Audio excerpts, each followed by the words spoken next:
తెలంగాణ రాష్ట్ర వ్యాప్తంగా phone tapping వ్యవహారం ఇప్పుడు హాట్ టాపిక్గా మారింది.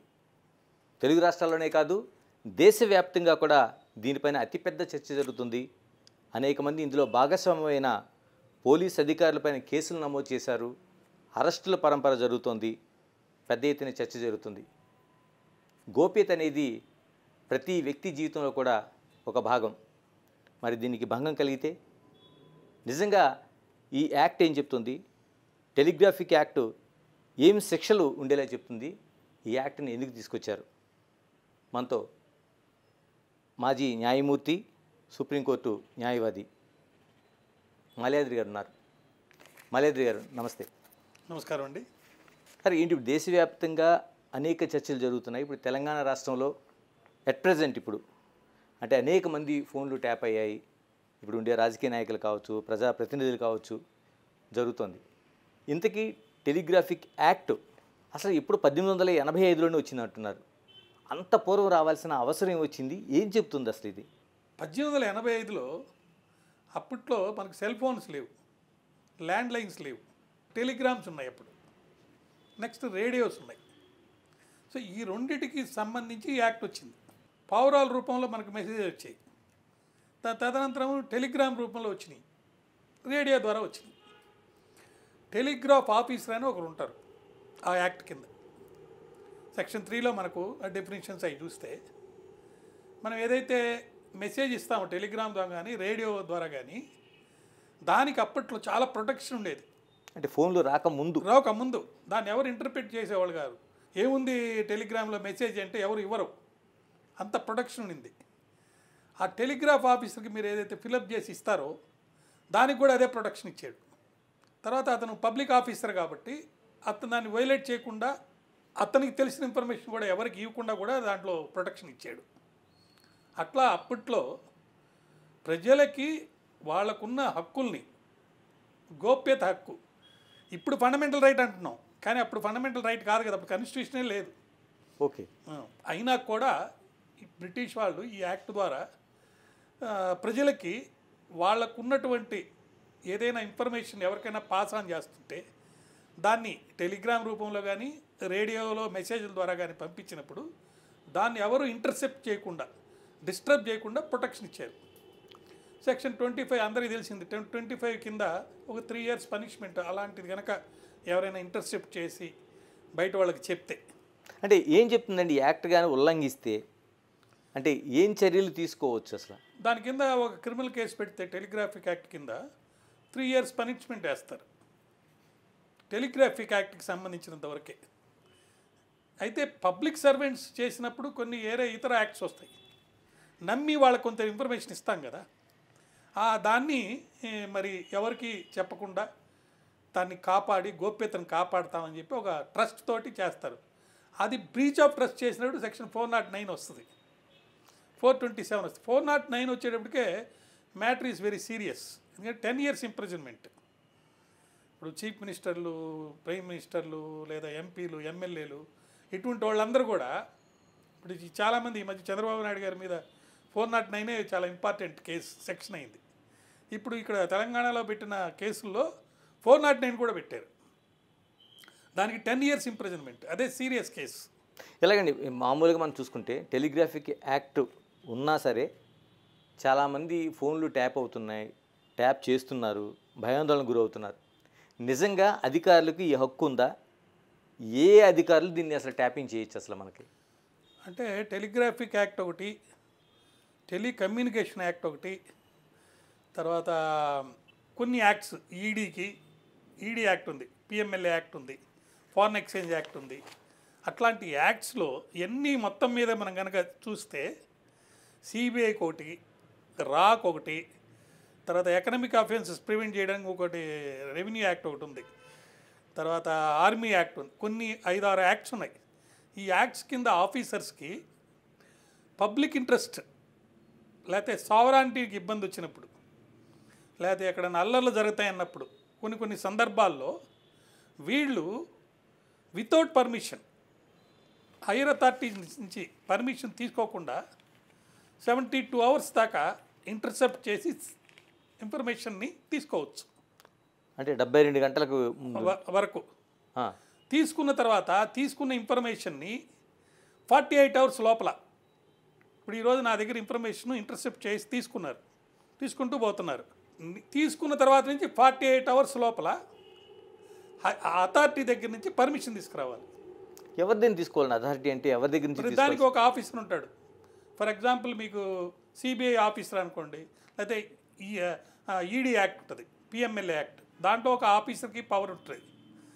ఫర్ ఎగ్జాంపుల్ ఇప్పుడు మన డిస్ట్రిక్ట్స్లో పోలీస్ వాళ్ళు సిఆర్పిసి ప్రకారం సూపరింటెండెంట్ ఆఫ్ పోలీస్ దగ్గర లెటర్ పెట్టి ఇంటర్సెప్ట్ చేసి తీసుకోవాలి. కానీ తీసుకునే అవకాశం లేదు, కారణం ఏదైనా కానీ. ఇందా చెప్పినట్టు ఒక ఆర్మీ లేకపోతే యుద్ధం వచ్చేటట్టు ఉంది, ఆ సందర్భంలో ఒక స్పైగా వెళ్ళి తీసుకోవాలి ఇంటర్సెప్ట్ చేసి, లేకపోతే public order law and order problem వచ్చేటట్టు ఉంది, పర్మిషన్ తీసుకుంటే అది టైం వేస్ట్ అయిపోద్ది. అట్లాంటప్పుడు తీసుకుని మళ్ళీ ఇక్కడ ఎస్పీ దగ్గర తీసుకోవాలి. ఒక్కొక్క దానికి ఒక్కొక్క అథారిటీ ఉన్నాడు. అతని దగ్గర ఒకవేళ తీసుకోకుండా కనుక మీరు దగ్గర ఏదైనా ఇన్ఫర్మేషన్ ఉంటే 48 అవర్స్ లోపల దాన్ని డిస్ట్రాయ్ చేసేయాలి. It can't be used, it shall not be used. అంటే ఎవరెవరిని చేయొచ్చు అంటారు ఇలాగా? మనం ఒక వ్యక్తి ఎవరి ఇన్ఫర్మేషన్ అయినా కానీ ఇంటర్సెప్ట్ చేయొచ్చు, ఎవరిదైనా. అంటే ఎవరిదైనా. అంతకుముందు తీవ్రవాదులు అన్నారు, ఇటువంటి వాళ్ళకి తీవ్రవాదులు అని. ఇప్పుడు తీవ్రవాదులు పబ్లిక్ ఇంట్రెస్ట్లో తీవ్రవాదని మనకు తెలియదు, పబ్లిక్ ఇంట్రెస్ట్లో వాడు తర్వాత తేలుతాడు తీవ్రవాదని. ఎవడు తీవ్రవాదాన్ని ముద్ర వేసుకొని తిరగడు కదండి.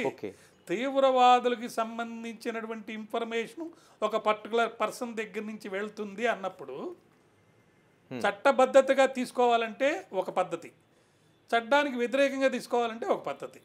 చట్టబద్ధతగా తీసుకోవాలంటే జనరల్గా ఇంటర్సెప్ట్ చేసేదానికి లేదు. మనకు ఆర్టికల్ 14, ఆర్టికల్ 19, ఆర్టికల్ 21, అది గోల్డెన్ ట్రియాంగిల్ అంటారు. 3 సపరేట్ ఆర్టికల్స్ అయినా కూడా ఫండమెంటల్ రైట్స్లో ఆ గోల్డెన్ ట్రియాంగిల్ అంటారు దాన్ని మన లీగల్ సర్కిల్స్లో. 14 అంటే అందరూ సమానం, 19 అంటే right to freedom of speech and expression. ఇక్కడే చిన్న డిస్టర్బెన్స్. రైట్ టు ఫ్రీడమ్ లేదండి మనకు. Right to freedom of speech, right to speak లేదు. Right to freedom of speech and expression ఉంది, రైట్ టు స్పీక్ లేదు. రైట్ టు స్పీక్ అంటే నేను మాట్లాడుతుంటే మీరు వినాల్సిందే, నాకు రైట్ ఉంది కాబట్టి. కానీ right to freedom of speech ఉంది, మాట్లాడేదానికి స్వాతంత్రం ఉంది, మాట్లాడే హక్కు లేదు. మాట్లాడేదానికి స్వాతంత్రం మాత్రమే ఉంది. హక్కు ఇస్తే మాట్లాడేదానికి మీ అందరూ బాధ్యతగా నేను చెప్పేది వినాలి మీరు. So right to freedom of speech అంటే నాకు మాట్లాడేదానికి స్వాతంత్రం ఉంది, హక్కు లేదు. అది జనరల్గా మాట్లాడదు, నాకు మాట్లాడే హక్కు ఉంది, మాట్లాడే హక్కు లేదండి. మాట్లాడేదానికి స్వేచ్ఛ ఉంది. ఇదొకటి. నెక్స్ట్ ఆర్టికల్ 21, దాంట్లో ఏమన్నారంటే no person shall be deprived of his personal liberty or life except under the procedural law. ఒక పద్ధతి ప్రకారం, చట్ట ప్రకారం, చట్ట పరిధిలో ఎవరికైనా వాళ్ళకున్నటువంటి జీవించే హక్కు, స్వేచ్ఛగా బతికే హక్కు ని డిస్టర్బ్ చేయొచ్చు అని ఉంటుంది ఆర్టికల్ 21లో. ఈ రైట్ టు ప్రైవసీ అనేది పుట్టుస్వామి కేసు 9 మంది జడ్జీలతోటి, ఇప్పుడున్న చీఫ్ జస్టిస్ చంద్రచూడ్ గారి ఫాదర్ కూడా అప్పుడు బెంచ్లో ఉన్నారు. ఆయన వాళ్ళు ఇచ్చేంత వరకు 9 బెంచ్ జడ్జిమెంటు, 9 జడ్జెస్ బెంచి, అప్పుడు రైట్ టు ప్రైవసీ అనేది only general right, constitutional or fundamental right కాదు. మనకు ఎక్కడ వేరే స్పెసిఫిక్ ఎక్కడ లేదు ఏది రైట్ టు ప్రైవసీ అనేది. అది ఆర్టికల్ 21లో ఇంటర్ప్రిట్ చేసేటప్పుడు సుప్రీంకోర్టు వాళ్ళు పుట్టుస్వామి కేసులో తీర్పిచ్చారు. రైట్ టు ప్రైవసీ అనేది రైట్ టు లైఫ్లో పార్ట్. ఒక మనిషి జీవించే హక్కు ఉండేటప్పుడు అనురాగంతో హాయిగా ప్రశాంతంగా ప్రైవసీతోటి జీవించే హక్కు ఉండాలి వాడికి. నీకు జీవించే హక్కు ఇచ్చామని చెప్పి వాడు రైట్ ఆఫ్ ప్రైవసీని డిస్టర్బ్ చేసేసి నువ్వు బతుకోనంటుంటే వాడు ఎట్ట బతుకుతాడు? హాయిగా బతకాలంటే వాడికి రైట్ టు ప్రైవసీ ఉండాలి. ఇలాగ ఇప్పుడు మనకి టెలిఫోన్లు ట్యాప్ అవుతున్నాయంటే అతిపెద్ద వివాదం జరుగుతుంది. ఒకప్పుడు గోడలకు చెవులు ఉంటాయంటే ఒక పెద్ద రహస్యంగా అనుకునేవారు. ఇప్పుడు దానికి కళ్ళు వచ్చినాయి, మరోవైపు మాట్లాడే హక్కు వచ్చింది. అంటే అసలు మనకి ప్రైవేటు జీవితమే లేకుండా పోయింది. ఇప్పుడు ఇది మనకు మీరు చెప్తున్న ఈ ఏదైతే రాజ్యాంగంలో సంబంధించి మన హక్కులకు సంబంధించి కానీ ఎంతవరకు వైలేషన్ జరుగుతుంది? బాగా వైలేషన్ జరుగుతుంది, తీవ్రంగా జరుగుతుంది. నేను కూడా గతంలో చాలా వీడియోస్ చేశాను దీనికి సంబంధించి.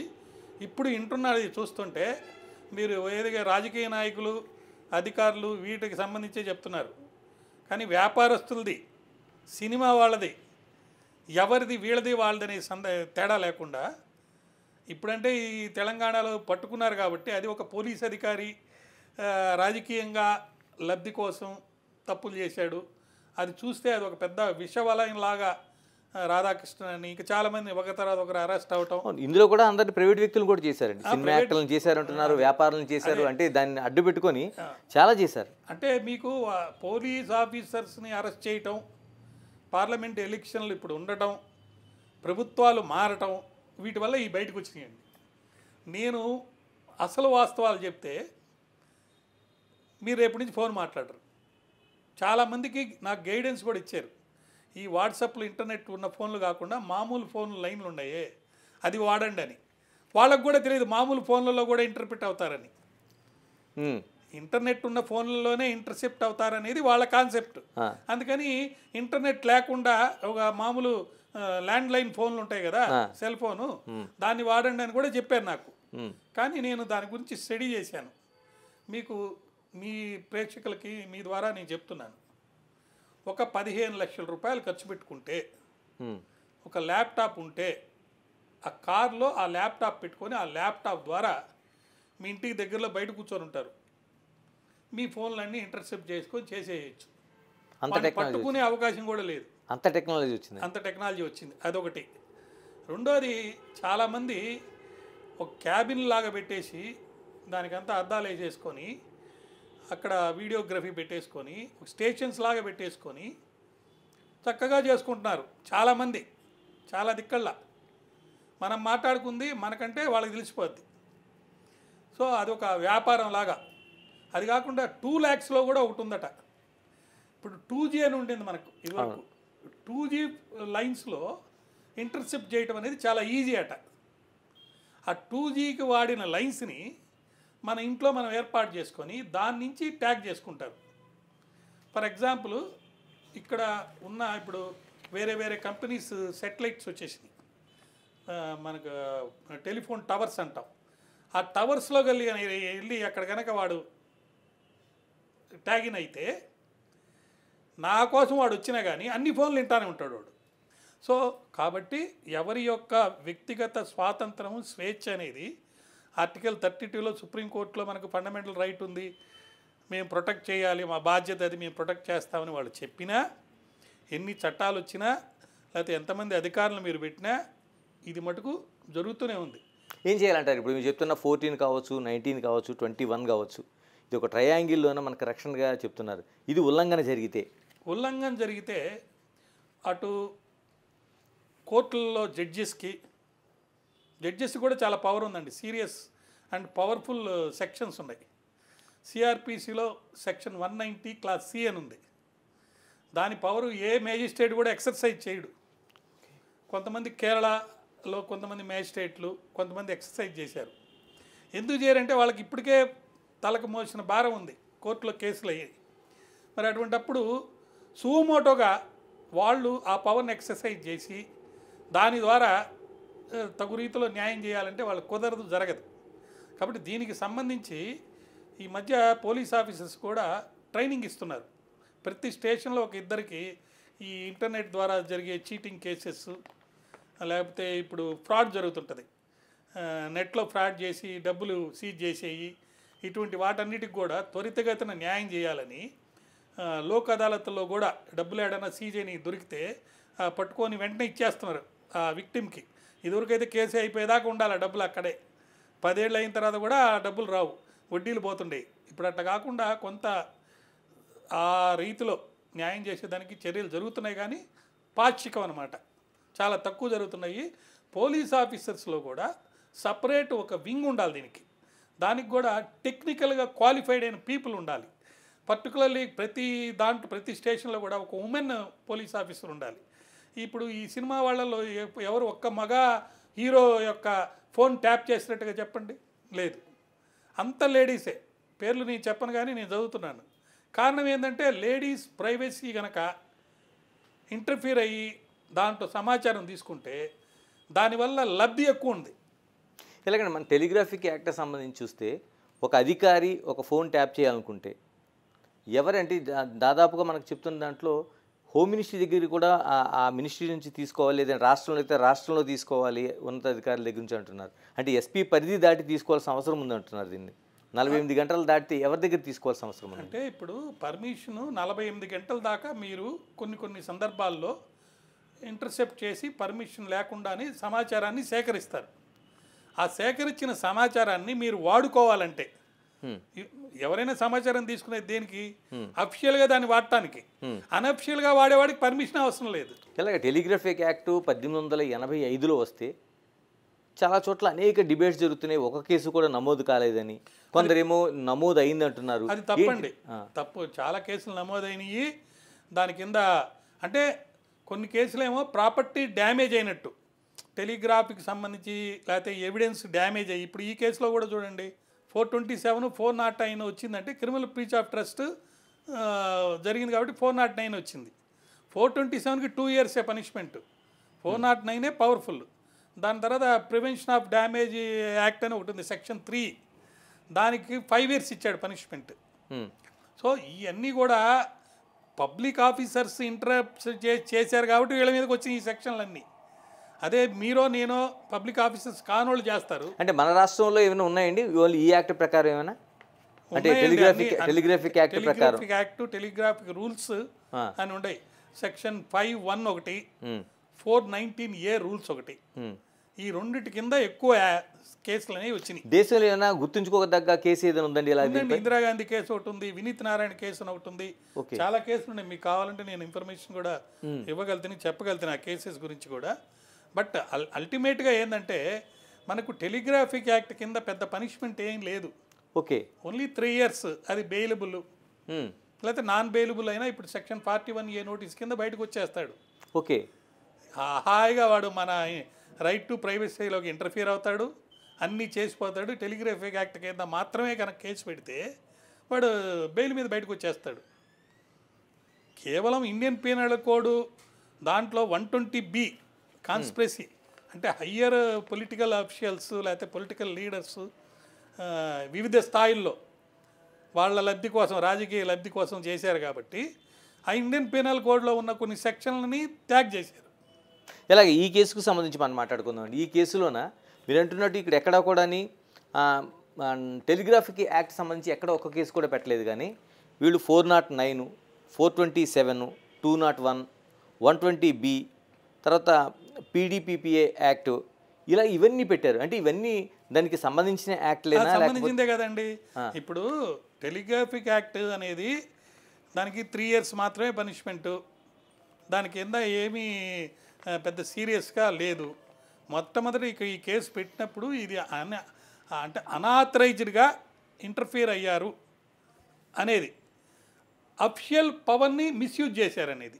రెండు, ఇజ్రాయెల్ నుంచి వేరే పర్పస్ కోసం తెచ్చినట్టు, దాన్ని వీళ్ళు అనుకున్న పర్పస్ కోసం వాడినట్టు, ప్లస్ లబ్ధి ప్రమోషన్లు ఇవ్వటం, రిటైర్ అయిపోయిన వాళ్ళని తీసుకొని వాళ్ళని వాడుకోవటం, లేకపోతే వీళ్ళ ద్వారా ఒక ప్రొఫైల్ తయారు చేయించేది.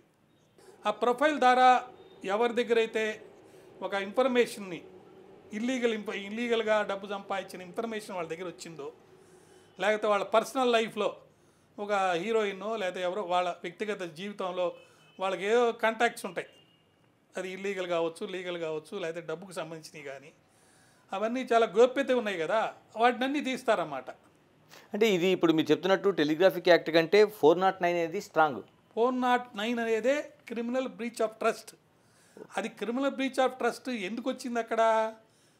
అది ఎందుకు వచ్చిందంటే గవర్నమెంట్ సర్వెంట్సే ఇంటర్ఫియర్ అయ్యారు కాబట్టి. దాంట్లో ఒక రిస్ట్రిక్షన్ ఉందండి. 409లో బ్యాంకర్స్ ఒకరు, పబ్లిక్ సర్వెంట్స్ ఒకరు. ఓకే, వీళ్ళు చాలా ఇంపార్టెంట్, వాళ్ళని పెట్టారు. ఇంకొకరు కూడా ఉంటారు దాంట్లో. మనకి ఈ కేసులో సంబంధించి పబ్లిక్ సర్వెంట్స్. పబ్లిక్ సర్వెంట్ అనేది ఎందుకు పెట్టారంటే చాలా క్లియర్. 120B పెట్టడంలో ఇప్పుడు ఒక పోలీస్ అధికారి వాడికై వాడే ఎవరు చెప్పకుండా ఎందుకు ఇన్ఫర్మేషన్ తీస్తాడండి?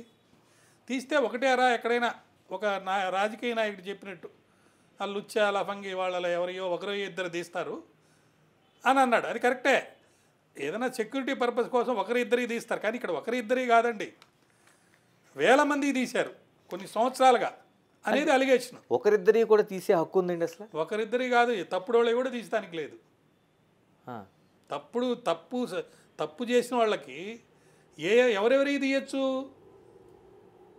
పబ్లిక్ డిస్టర్బెన్సెస్, లేదా ఎక్స్ట్రీమిస్ట్స్, లేదా వేరే దేశంతో మనకు ఒక వారు క్రియేట్ చేసి అట్లా కొన్ని సందర్భాలు క్లారిటీ ఉందండి, అందరికీ అన్నీ తెలుసండి. 120B వాడు ఎక్కడ కనపడ్డు, ఎక్కడో వాడి ఇషారా, వాడి సైగలు, వాడిచ్చే ప్రమోషన్ ఆర్డర్లు, వాటి ద్వారా ఒక అనుమతి ఇచ్చేస్తాడు. ఆ అనుమతిని ఇల్లీగల్ పర్పసెస్ కోసం చేయమని చెప్పాడు కాబట్టి వాడిని కూడా ముద్దాయిగా ఇరికిచ్చారు. సో 120B అనేలో ఒకవేళ దాని కింద ఏదైనా నేరం జరుగుంటే కాన్స్పిరసీ కింద మెయిన్ ప్రిడికేట్ అఫెన్స్, మెయిన్ అఫెన్స్కి ఏం పనిష్మెంట్ ఉంటే అదే పనిష్మెంట్ 120B వాళ్ళకి కూడా వస్తుంది. ఇలాగ ఈ కేసు సంబంధించి ఇప్పటివరకు అధికారులు మాత్రమే ఒక 4 అరెస్ట్ చేశారు, ఇంకా కేసులు నమోదవుతున్నాయి అంటున్నారు. అంటే చేసిన వాళ్ళకే ఉంటుందా ఈ ట్యాపింగ్లు, చేయించిన వారికి కూడా ఉంటుందా? చేయించిన వాళ్ళకి కూడా 120B ఎప్పుడైతే పెట్టారో అది ఒక సూచన అనమాట. ఎవరైతే కాన్స్పిరసీ చేశారో కుట్ర, వాళ్ళు ఏ పరిస్థితిలో ఏ అధికారంలో ఎలా దాంకొని ఉన్నా, ఫామ్ హౌస్ల్లో ఉన్నా, లేకపోతే ఇంకో ఇక్కడ ఉన్నా, ఎక్కడున్నా కూడా అక్కడ వాళ్ళు ధనంతో ప్రొటెక్ట్ చేయబడినా వాళ్ళందరినీ పట్టుకోవాల్సిన బాధ్యత ప్రభుత్వాల మీద ఉంది. తప్పకుండా పట్టుకుంటారని నేను ఆలోచిస్తున్నాను. అంటే వాళ్ళకు కూడా శిక్షలు ఉంటాయి. 120B అదే చెప్తుంది కదా.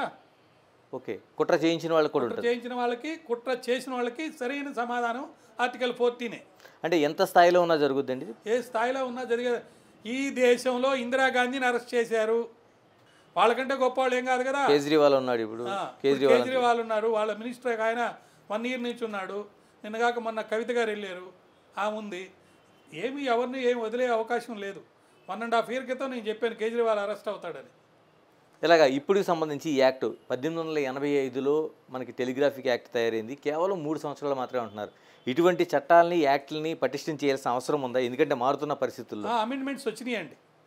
Machine learning, automation, blockchain, artificial intelligence అటువంటి వచ్చిన ఈ సందర్భంలో ఇంకా మనం రైట్ టు ప్రైవసీ దాన్ని ప్రొటెక్ట్ చేసుకోలేకపోతే అది మన తప్పే. మనం కనుగొన్నటువంటి మిషన్స్ని, మనం ఏర్పరచుకున్నటువంటి ప్రజాస్వామిక విలువలు కలిగిన సిస్టాన్ని దాన్ని ప్రాపర్గా యూజ్ చేయడానికి మనకున్న మెథడ్ అంటే ఎలక్షన్ ద్వారా సరైన వాడిని ఎన్నుకోవడం. సామాన్య మానవుడికి వాడికి ఉన్నటువంటి ప్రాథమిక హక్కులు భంగం కలిగినప్పుడల్లా గవర్నమెంట్లో ఉన్న వాళ్ళు రెస్పాండ్ అయ్యి ప్రొటెక్ట్ చేయడానికి ముందుకెళ్తే ఖచ్చితంగా మనం అనుకున్నటువంటి సిస్టమ్ అనేది, మార్పు అనేది వస్తుంది. ఇలాగ ఇటువంటి కేసుల్లోన చాలా వరకు 5 ఏళ్ల కాలంలో గవర్నమెంట్లు ఉంటాయి, మరి ఇంకొకసారి గెలిస్తే 10 ఏళ్ళ వరకు ఉంటుంది. ఎంత తొందరగా అంటే న్యాయం జరగాల్సిన అవసరం ఉంది? ఎందుకు కోర్టులో మీరు న్యాయమూర్తిగా పనిచేశారు కాబట్టి కోర్టుల్లో జాప్యం అనేది చాలా వరకు జరుగుతుంది. ఇటువంటి కేసులో త్వరితగతిన న్యాయం జరగాల్సిన అవసరం ఎంతవరకు కనిపిస్తుంది? అట్లాంటి స్పెషల్ కోర్ట్స్ పెట్టారండి ఇప్పుడు. తర్వాత టెక్నాలజికల్గా డెవలప్మెంట్స్ వచ్చినాయి చాలా. ఇప్పుడున్న చీఫ్ జస్టిస్ గారు అనేక విధాలుగా వాటిని వాడుకుంటున్నారు. గవర్నమెంట్స్ కూడా కోర్ట్స్ విషయంలో లిబరల్గా ఉండి ఫండ్స్ బాగా అలాట్ చేస్తున్నారు. రాబోయే రోజుల్లో త్వరితగతిన న్యాయాన్ని ఇచ్చేదానికి నమ్మకం నాకైతే ఉంది. అందువల్లనే పెద్ద పెద్ద నాయకులందరినీ కూడా అరెస్ట్ చేసి జైల్లో పెడితే బెయిల్ రాలేకుండా ఉంది. ఇదే క్వశ్చన్ కవిత గారి కేసులో, కేజ్రీవాల్ కేసులో కూడా అడిగారు. డబ్బులు ఉన్నవాళ్ళు, పొలిటికల్ పవర్ ఉన్నవాళ్ళు, సుప్రీంకోర్టు దాకా రాగలిగిన వాళ్ళు వచ్చినప్పుడల్లా బెయిల్ ఇవ్వడానికి మేము ఉన్నామా? ఇవ్వమని చెప్పారు. అంటే అంత స్టబ్బన్గా ఒక సిట్టింగ్ చీఫ్ మినిస్టర్ని, అది కూడా ఆయన నేను జైల్లో ఉండి పరిపాలన చేస్తానని చెప్పి అంటున్న వ్యక్తిని కూడా, అంత స్ట్రాంగ్గా ఉన్న వ్యక్తిని మరి లోపల ఉంచారు కదా. అంటే న్యాయ వ్యవస్థ చురుగ్గా ఉంది అని చెప్పేదానికి మీకు ఒక ఉదాహరణ చెప్తున్నాను నేను. ఇప్పుడు అమెరికాలో ఇదే జరిగితే వాడిని ఎన్నికల్లో గెలవనీయరండి, మళ్ళీ వాడు దగ్గర డబ్బు రికవరీ చేసేస్తారు. ఇవన్నీ జరుగుతున్నాయి, ఎందుకంటే అక్కడ సిస్టమ్ అలా ఉంది. సో ఆ సిస్టంలో మార్పులు అనేది రావాలి ఖచ్చితంగా. ఇలాగ ఇటువంటి కేసులు భవిష్యత్తులో రాకుండా ఉండాలంటే, అంటే మన వ్యక్తిగత స్వేచ్ఛకు భంగం కలిగేలా, మన గోప్యత మనలోనే ఉండేలా ఉండాలంటే ఇంకా ఏం చేయాల్సిన అవసరం ఉంది ఈ ప్రభుత్వాలు కానీ లేకపోతే ఈ చట్టాలు కానీ? చాలామంది నన్ను అడుగుతుంటారండి ఇదే క్వశ్చన్ని. నా గోప్యతను నేను ఎలా కాపాడుకోవాలి? ఫస్ట్ మీరు మాట్లాడేటప్పుడు ఫోన్లో ఏమైనా క్లిక్కింగ్ టోన్స్ లేదా డిస్టర్బ్డ్ టోన్స్ లేకపోతే స్టాటిక్గా ఫోన్ ఉంటాం, ఇలాంటివి మీరు గమనిస్తే మీ ఫోన్ ట్యాప్ అయిందనేది మీకు గుర్తు. First prevention is better than cure. కాబట్టి ఆ ట్యాపింగ్ జరిగిందనే అనుమానం నీకు వచ్చే పరిస్థితి కనుక వస్తే వెంటనే ఓహో నన్ను ఎవరో ట్యాప్ చేస్తున్నారని చెప్పి నీ ఫోన్ కాకుండా వేరే నెంబర్ నుంచి మీరు మాట్లాడుకోవాలి. ఇప్పుడు ఏ నెంబర్కి కూడా లేదంటున్నారు కదా. ఇప్పుడు ఏ నెంబర్కైనా అంటే మాట్లాడే వాళ్ళు ఎవరైనా తెలియనప్పుడు ఆ నెంబర్లోకి వాళ్ళు ఇంటర్సెప్ట్ కారు కదా. ఇప్పుడు నా నెంబర్ నుంచి మాట్లాడుతుంటే ఇద్దటి వాళ్ళకి నా నెంబర్ తెలుసు కాబట్టి దాంట్లో ఇంటర్సెప్ట్ అవుతారు. నేను నా పనివాడి ద్వారా లేదా ఇంకో నెంబర్ ఏదో ద్వారా మాట్లాడితే జరగదు కదా. దానికి కూడా వచ్చిందంటున్నారు టెక్నాలజీ. అంటే టెక్నాలజీ ఎట్లా డెవలప్ అవుతుందో దానికి విరుగుడు కూడా ఉంటుందండి. అదేవిధంగా ఇప్పుడు కొత్త చట్టం కూడా వచ్చింది, కాంపిటీషన్ లా అని ఒకటి వచ్చింది. ఇంకో చట్టం ఏంటంటే మీకు సంబంధించి ఈ నెట్లో ఒక ఇన్ఫర్మేషన్ని అశ్లీలతగానో ఏదో పెట్టారనుకోండి, దాన్ని తీసేయడానికి మీకు హక్కు ఉంది క్వశ్చన్ చేస్తూ అడిగి. అదేవిధంగా right to freedom of speech and expression కింద రైట్ టు ప్రెస్కి ఒకటి ఉంది. ప్రెస్లో ఇప్పుడు ఓటీటీ దీంట్లో కవర్ కాలేదు, ఓటీటీలో మీద మనం కేసు పెట్టేదానికి లేదు. కానీ ఇప్పుడు అది కూడా మారుతుంది చట్టం. సో రోజు రోజుకి చట్టాలు కూడా మారుతున్నాయి. దాంతోపాటు ఫోన్ వాడుకోవడానికి నువ్వు సిద్ధపడినప్పుడు ఫోన్లో మనం ఇచ్చిన ఇన్ఫర్మేషన్ని ఇంటర్సెప్ట్ కాకుండా ప్రొటెక్ట్ చేయడానికి ఉన్న సదుపాయాలు ఏంటి, ఆ టెక్నిక్స్ ఏంటి, అది కూడా తెలుసుకోవాలి. నువ్వు తెలుసుకొని దాన్ని ప్రొటెక్ట్ చేసుకొని ప్రజాస్వామ్య విలువలను కాపాడేందుకోసం నీ బాధ్యతను కనుక నెరవేరిస్తే ఖచ్చితంగా ఇంటర్సెప్ట్ అనేది కాదు. ఇలాగ చివరిగా చెప్పండి, ఇప్పుడు మీరు కేసుని ఫాలో అవుతున్నారు, తెలంగాణ రాష్ట్రంలో ఈ ట్యాపింగ్ కేసుని ఎటువైపు మళ్ళీ అవకాశం ఉందనుకుంటున్నారు? నిజంగా ఈ పెట్టిన ఈ సెక్షన్స్ ఏవైతే ఉన్నాయో వీటి ద్వారా నిజంగానే ఎవరైతే బాధ్యులుగా ఉన్నారో వాళ్ళకి కఠిన శిక్షలు విధించే అవకాశం ఉందని అనుకుంటున్నారా? ఇంకా లేకపోతే ఏమైనా మార్పులు చేయాల్సిన అవసరం ఉందనుకుంటున్నారా? అంటే మొట్టమొదట ఈ కేసులో టెలిగ్రాఫ్ యాక్ట్ కింద పెట్టలేదు. వాళ్ళు ఒక పబ్లిక్ ఆఫీసర్, పబ్లిక్ సర్వెంట్ అనేవాడు పవర్ మిస్యూజ్ చేసి ఎవిడెన్స్ని డెస్ట్రాయ్ చేసి ఇల్లీగల్గా రైట్ టు ప్రైవసీని వైలేట్ చేశారనే కాన్సెప్ట్లో వెళ్ళారు ఫస్ట్. కాబట్టి కొన్ని సెక్షన్స్ మార్పు అనేది జరగాలి. ఇప్పుడున్న సెక్షన్స్ పబ్లిక్ ఇంట్రెస్ట్ని, పబ్లిక్ సర్వెంట్స్ ట్రస్ట్ని బ్రీచ్ చేశారు అనే దానికి మాత్రమే సరిపోతాయి. అదేవిధంగా కాన్స్పిరసీ ఉన్నదానికి మాత్రమే సరిపోతుంది. రైట్ టు ప్రైవసీ వైలేట్ చేసిన దానికి మాత్రమే సరిపోతుంది. కానీ ఇంకా చాలా సెక్షన్స్ ఉన్నాయి, ఐపీసీలో ఉన్నాయి, తర్వాత పిఎంఎల్ఏ యాక్ట్లో ఉన్నాయి, నెక్స్ట్ ఫారిన్ ఎక్స్చేంజ్ యాక్ట్ ఉంది. ఎందుకు చెప్తున్నానంటే ఈ ఇల్గాటన్ మనీ అంతా ఎక్కడెక్కడ ఉంది, ప్రజల డబ్బుని ఎక్కడైతే దొంగలింపబడిందో, అన్యాయంగా అక్రమంగా చట్ట వ్యతిరేకంగా ఏదైతే చర్యలు చేశారో అటువంటి వాటిని అన్నింటినీ కర్బ్ చేస్తూ గిల్టీని పనిష్ చేయాల్సిన బాధ్యత ఖచ్చితంగా ప్రభుత్వం మీద ఉంది. అవసరమైతే దీనికి సంబంధించి కోర్టులు కూడా సెన్సిటివ్గా యాక్ట్ చేసి ఇప్పుడు రిమాండ్ ఇచ్చేశారు, పోలీస్ కస్టడీ కూడా ఇచ్చారు. మళ్ళీ దీని తర్వాత ఇంకా అరెస్ట్ చేయాల్సిన వాళ్ళు చాలామంది ఉన్నారన్నట్టుగా చదివాను. ఇమీడియట్ అరెస్ట్లు అనేవి జరగాలి. దీనికి సంబంధించిన మనీ ఎక్కడుందో దాన్ని సీజ్ చేయాలి, ఇన్వెస్టిగేషన్ జరగాలి, ఎవిడెన్స్ కలెక్ట్ చేయాలి, అవి కూడా కేసులోకి రావాలి. అప్పుడు ఖచ్చితంగా దొంగలు దొరుకుతారు. వ్యవస్థలో ఇటువంటి వాళ్ళు మళ్ళీ రిపీట్ కాకుండా ఉండేదానికి అవకాశం. థ్యాంక్ యూ మాల్యాద్రి గారు, థ్యాంక్ యూ వెరీ మచ్. ఇది మనకి తెలంగాణ రాష్ట్రంలో జరుగుతున్న ఫోన్ ట్యాపింగ్ సంబంధించి ఎలాంటి కేసులు నమోదయ్యాయి, దానిపైన ఎలాంటి శిక్షలు ఉంటాయి, మన గోప్యతకు ఎలాంటి చట్టాలు ఉన్నాయి, దాన్ని ఎలా రక్షించుకోవాలనే దాంతోపాటు ఇప్పుడు జరుగుతున్న కేసులో జరుగుతున్న కేసు తీరు, మరోవైపు కేసులో ఖచ్చితంగా ఎంతటి వారున్నా సరే ఖచ్చితంగా ఇందులో శిక్ష తప్పదనేది చట్టాలు చెప్తున్నాయని మాల్యాద్రి గారు స్పష్టం చేస్తున్నారు. మరోవైపు ఈ కేసు ఇప్పటివరకు ఉన్న దాంట్లో ఇంకొన్ని మార్పులు జరగాల్సిన అవసరం ఉందని సూచిస్తున్నారు. Signing off, this is Ganesh.